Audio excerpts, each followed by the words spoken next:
dia tahu bahwasanya ada hari pembalasan. Setiap ucapan yang dia ucapkan ada pembalasannya ya. Taib, berkata yang baik ya. Berkata yang baik ada dua model. Dua model. Yang baik secara zatnya, yang kedua yang baik karena tujuannya. Yang baik secara zatnya banyak seperti nasihat ya.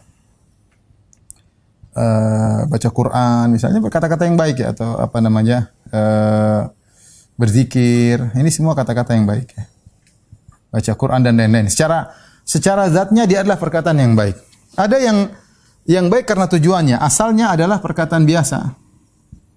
Asalnya adalah perkataan yang mubah, perkataan yang mubah. Mubah maksudnya tidak dosa dan tidak berpahala dan tidak berdosa. Tetapi tujuannya baik.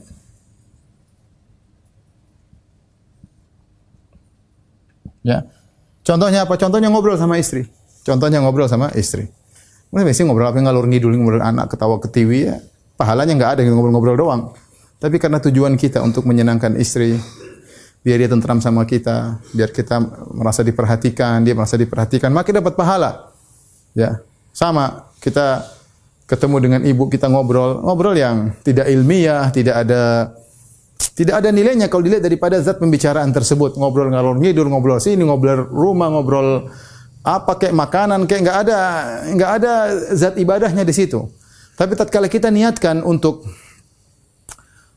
beribadah kepada Allah, menyenangkan hati orang tua, maka perkataan tersebut menjadi baik. Termasuk falyakul khairan, perkataan yang baik ya. Karena niat kita adalah menyenangkan orang ya. Oleh karena Nabi berkata, al-kalimatu thayyibatu shadaqah, kata-kata yang baik adalah sedekah. Bahkan bisa jadi suatu perkataan secara zatnya dusta, tapi tatkala niatnya baik menjadi baik. Seperti apa? Dibolehkan untuk berdusta lil islah. Ya. Dibolehkan la yahillul kadzib illa fi thalath. Tidak boleh dusta kecuali pada 3 perkara, di antaranya dusta untuk mendamaikan ya. Ada orang bertengkar, kita dusta hanya damai, dan yang pendapat yang benar dustanya benar-benar dusta, enggak apa-apa ya. Yang kedua misalnya dusta untuk antara suami istri. Kita gombal pada istri gombal pada suami, oh kamu yang paling aku cintai, kamu ini, biar dia semakin sayang, biar semakin harmonis. Boleh ya. Dan ini adalah perkataan yang asalnya kalau dilihat dari zatnya kebohongan. Tapi ketika ini kebohongan yang dibolehkan dan tujuannya adalah baik, maka dia berpahala. Perhatikan di sini ya. Ya. Jadi perkataan baik ada 2 model ya. Yang zatnya memang sudah baik, nasihat, ceramah, kita bacakan buku ulama ya, dan yang lainnya. Ini secara zatnya yang sudah baik. Yang kedua adalah secara zatnya dia adalah perkara yang mubah, tidak ada dosa, tidak ada pahala, tapi karena tujuannya baik maka dia bernilai baik. Demikian juga diam dari keburukan. Keburukan juga ada 2 model. Ya, keburukan secara zatnya merupakan perkataan yang buruk. Keburukan secara tujuannya, ya, secara zatnya banyak, makian, cacian misalnya. Makian, cacian, nyinyir, ya, ghibah, ya, namimah dan lain-lain, banyak sekali ya. Merendahkan orang lain ya, banyak sekali, apalagi zaman medsos zaman sekarang. Secara tujuannya kata-kata baik ya, tetapi tujuannya buruk ya. Tujuannya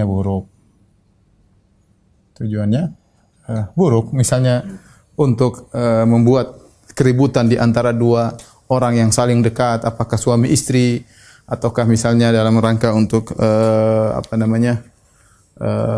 apakah pokoknya keburukan, niatnya buruk, kata-katanya bagus tapi ternyata di balik kata-kata itu ada niat yang buruk, dan Allah Maha tahu daripada hal tersebut. Nah, kalau kita bagi kata-kata ternyata ada 3 ya. Kata-kata itu ada 3 ya. Ada kata baik, buruk, mubah. Mubah itu boleh. Tidak baik, tidak dosa, dan tidak berpahala.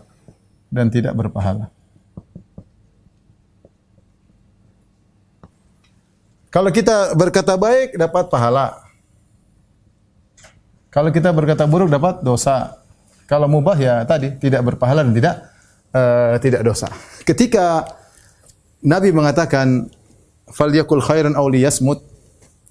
Man kana yu'minu billahi wal yawmil akhir, barang siapa yang beriman kepada Allah dan hari akhirat, maka ucapkanlah yang baik atau dia diam. Diam dari keburukan misalnya ya. Dari situ kita tahu ternyata kata-kata ada 3. Dan ini membuat ini dalil bahwasanya seorang muslim sebelum berbicara dia harus mikir dulu.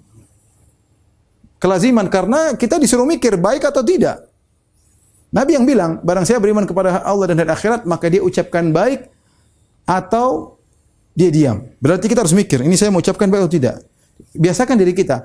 Banyak atau sebagian dari kita, saya tidak mengatakan mayoritas, tapi banyak di antara kita ngomong-ngomong aja, asal ngomong. Tidak dia pikirkan terlebih dahulu. Seorang mukmin tidak boleh demikian. Seorang mukmin harus cerdas apa yang dia ucapkan kepada temannya, apa yang dia ucapkan kepada istrinya, apa yang dia ucapkan kepada orang tuanya, apa yang diucapkan kepada anak buahnya, apa yang diucapkan kepada gurunya, apa yang diucapkan kepada muridnya, apa yang diucapkan kepada pasiennya. Dia mikir. Bukan apa yang terbetik di hati langsung dia ceplas-ceplos. Itu bukan ciri orang Islam. Orang cirinya ceplas-ceplos. Enggak, orang Islam enggak begitu. Orang Islam mikir. Ente boleh ceplas-ceplos, saya mikir dulu. Ini manfaat atau tidak, baik atau tidak. Ya, tidak semua yang terbetik di hati kita langsung kita keluarkan. Ya, orang Islam tidak demikian. Nabi yang suruh ente mikir. Anda disuruh mikir, ini ada manfaat atau tidak. Dunia dan akhirat, suruh mikir ya.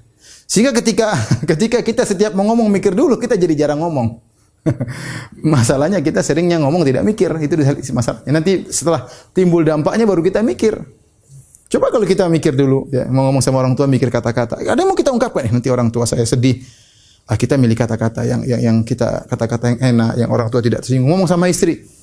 Kita pandai berkata, menyusun kata. Pandai kita merangkai kata, mengucapkan kata kepada istri banyak. Tapi kita milih.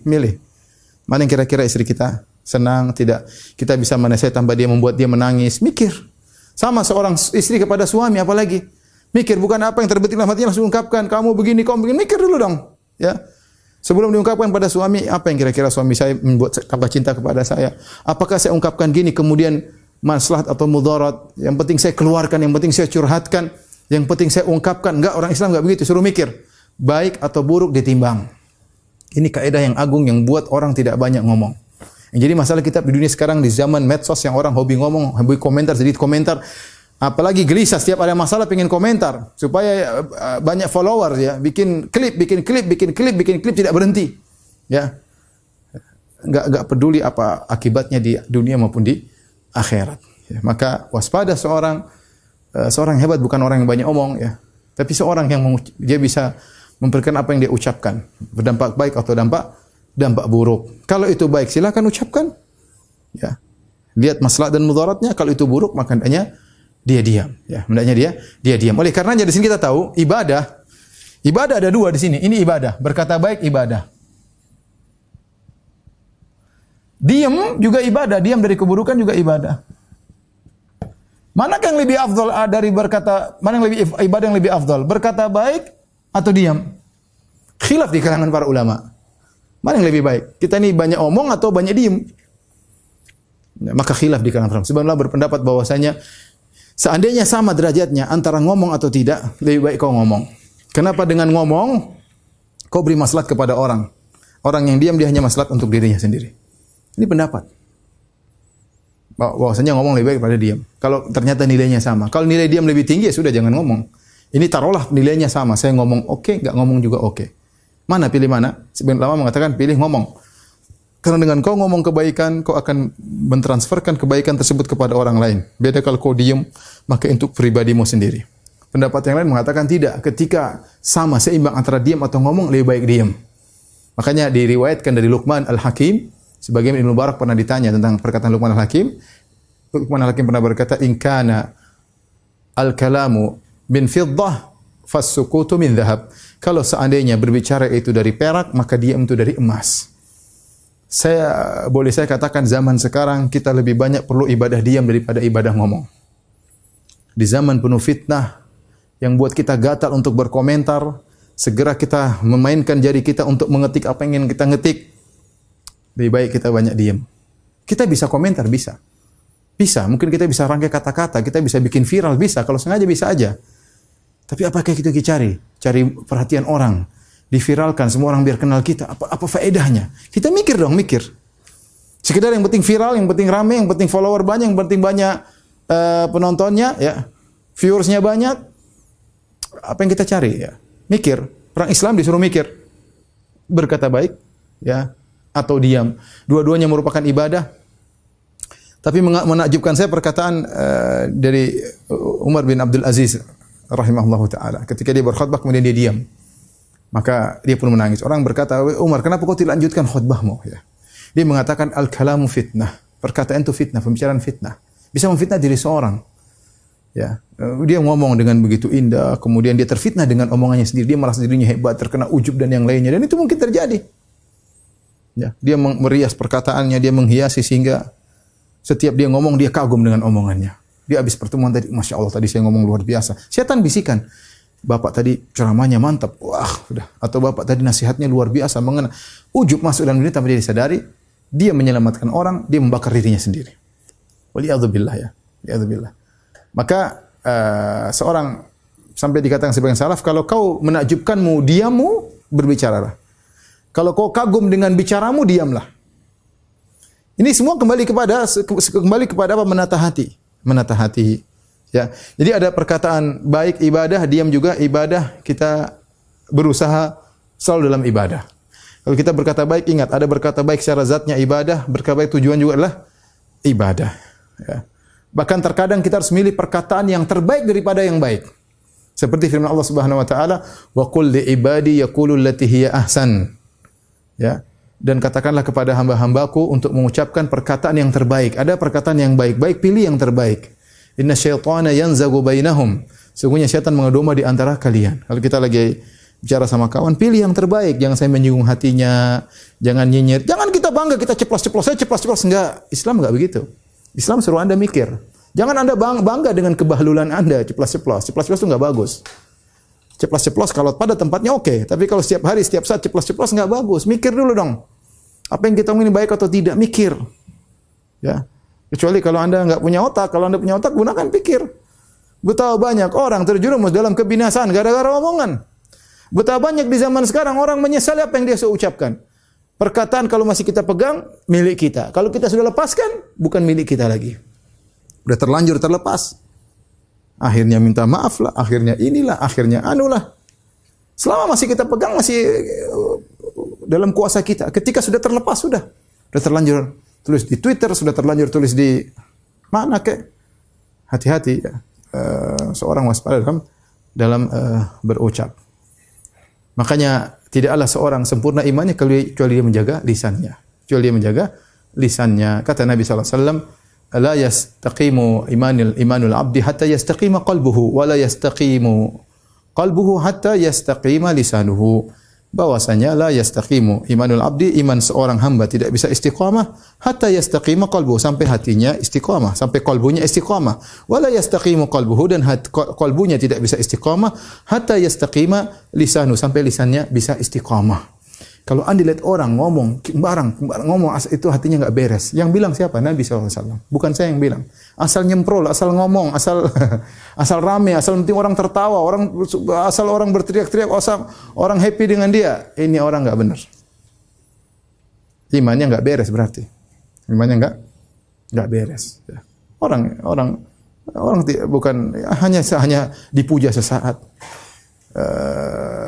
Hanya di banyak viewersnya, tapi lihat bagaimana di akhirat nanti ya, masalahnya demikian.